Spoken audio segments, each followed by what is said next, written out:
வணக்கம் என் அன்பு தமிழ் சகோதர சகோதரிகளே.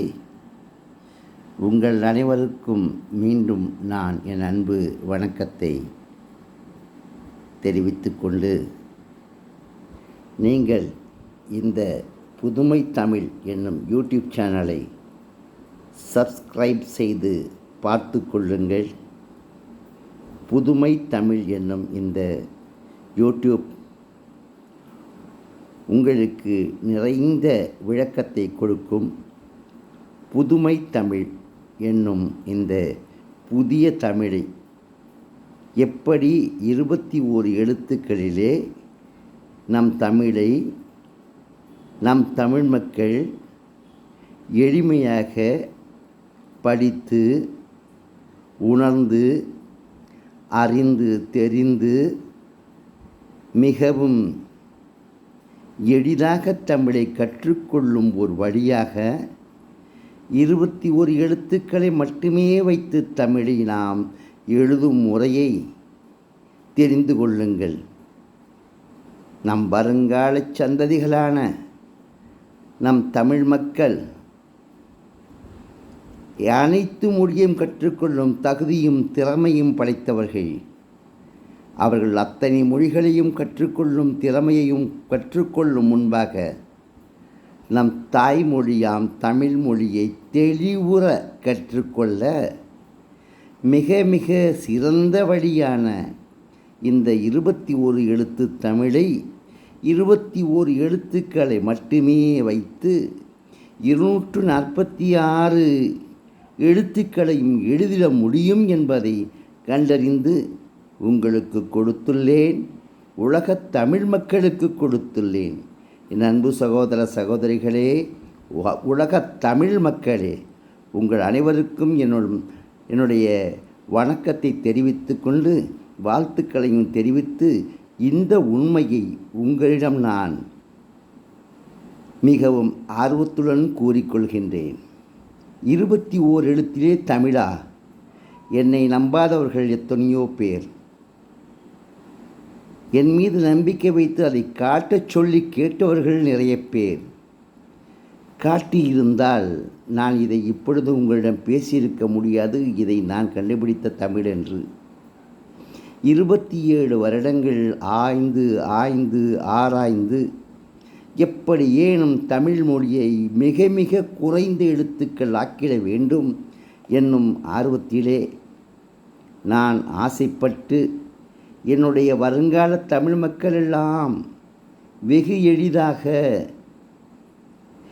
எளிதாக என்றால் 1வது படிக்கும் குழந்தை 2ஆம் வகுப்பு செல்லும் முன்னே அல்லது 1ஆம் வகுப்பிலேயே முழு தமிழையும் தப்பின்றி தவறின்றி உச்சரிப்பு கோளாறியின்றி ஒரு படிக்கும் நிலையை நாம் ஏற்படுத்தி கொடுக்க வேண்டும் என்பதுதான் என்னுடைய ஆசையாக இருந்தது.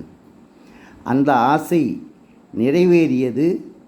நிறைவேற்றிய என்னுடைய அந்த ஆசையை நான் வெளியிடுவதற்காக எத்தனையோ சிரமப்பட்டேன். யாரையெல்லாமோ கேட்டேன். ஆனால் அத்தனை பேரும் அதை முதலில் காட்டுங்கள் என்று கூறினார்கள். காட்டுங்கள் என்று கூறினால் அதை காட்டியிருந்தால் இது நான் கண்டுபிடித்தது என்று யார் வேண்டுமானாலும் சொல்லி இந்த தமிழை நான் தான் கண்டுபிடித்தேன் என்று அதை ஆதாரபூர்வமாக ஆக்கி கொண்டிருக்க முடியும். எத்தனையோ பேர்கள் அவர்கள் எல்லோரிடமும் கேட்டேன். என்னிடம் கேட்டவர்கள் காட்டும்படி கேட்டவர்கள் எல்லோரும் என் மீதே மிகவும் வருத்தப்பட்டார்கள், நான் காட்டவில்லை என்பதற்காக. இதற்கெல்லாம் மத்தியிலே நமது புதுக்கோட்டை மாவட்ட மாண்புமிகு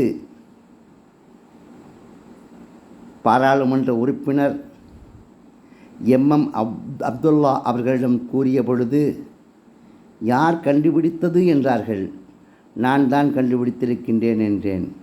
அதை உங்கள் காட்ட முடியுமா என்றார்.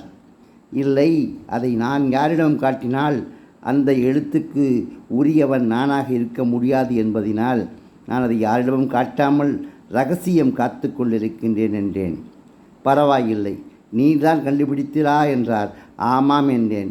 எழுதுங்கள், புத்தகத்தை எழுதுங்கள். நீங்கள் கேட்டபடியே புத்தகத்தை எடுத்து ரெடி பண்ணுங்கள். நீங்கள் கேட்டபடியே வந்து நான் அந்த புத்தகத்தை 21 எழுத்திலே தமிழ் அந்த ஆச்சரியத்தை நான் உலக மக்களுக்கு காண்பிப்பதற்காக நீங்கள் கேட்கும் பொழுது அதற்கான உதவியை என்னால் செய்கின்றேன். நான் நிச்சயமாக இந்த புத்தகத்தை வெளியீட்டு விழாவிற்கு வந்து நின்று நானே வெளியிட்டு தருகிறேன் என்று கூறினார். அந்த அன்புள்ளம் கொண்டோர். உண்மையிலேயே எத்தனையோ மகான்களை கண்டேன். இப்படிப்பட்ட தமிழ் ஆர்வம் கொண்ட தமிழ் ஆர்வலர், அன்பிற்கும் மதிப்பிற்கும் மரியாதைக்கும் உரிய எம்.எம். அப்துல்லா அவர்களால் தான் நமது புதுக்கோட்டை பாராளுமன்ற தொகுதி எம்.எம். அப்துல்லா அவர்களால் தான் இந்த புதுமை தமிழ் புத்தகம் வெளியிடப்பட்டது. அன்றுதான் என்னுடைய ஆசை நிறைவேறிய நாள். அன்றுதான் நான் காத்து வந்த ரகசியம் வெளியான நாள். இந்த மொத்தமாக இந்த தமிழ் மக்களுக்கு கிடைப்பதற்காக அதை கொண்டு சேர்த்த நாள் அந்த நாள்.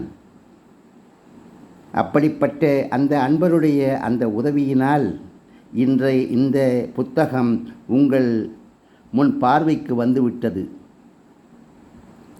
21 எழுத்திலே தமிழா எப்படி அப்பா முடியும் என்று கேட்டவர்களெல்லாம் இந்த புத்தகத்தை பார்த்ததின் பின்னர் ஆச்சரியப்படுகின்றார்கள், அதிசயப்படுகின்றார்கள். எப்படி அப்பா முடியும் என்று கேட்டவர்கள், இவ்வளவு தானா? இது இத்தனை ஆயிரம் மக்களுக்கு, பல கோடிக்கணக்கான மக்களுக்கு தெரியாமல் போய்விட்டதே. நீர் எப்படி ஐயா சிந்தித்தீர் இதை என்று என்னிடம் கேட்டார்கள். அதற்காக வாழ்த்து வழங்கிய பெருமக்கள் அனைவருக்கும் என்னுடைய அன்பார்ந்த வாழ்த்துக்களை நான் மீண்டும் மீண்டும் கூறிக்கொள்கின்றேன்.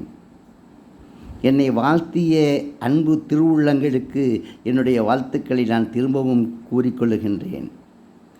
இந்த எழுத்தை முதலில் நான் நம்முடைய தமிழகத்தினுடைய முதல்வருக்கு தெரியப்படுத்த வேண்டும் என்று ஆசைப்பட்டேன். அவரிடம் கொண்டு சேர்ப்பதற்காக நான் பாடுபட்டேன். ஆனால் அதை கேட்டுக்கொள்ள யாரும் இல்லை அன்றைய நாளிலே. அதற்காக நான் அவளுக்கு கடிதம் கூட எழுதியிருந்தேன். அந்த கடிதமும் அவருக்கு கிடைக்கவில்லை.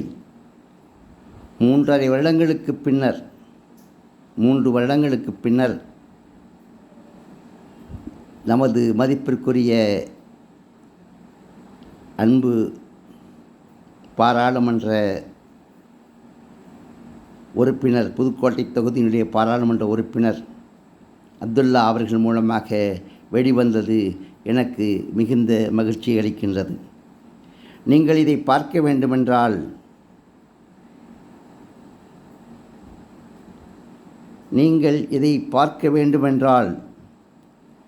நிச்சயமாக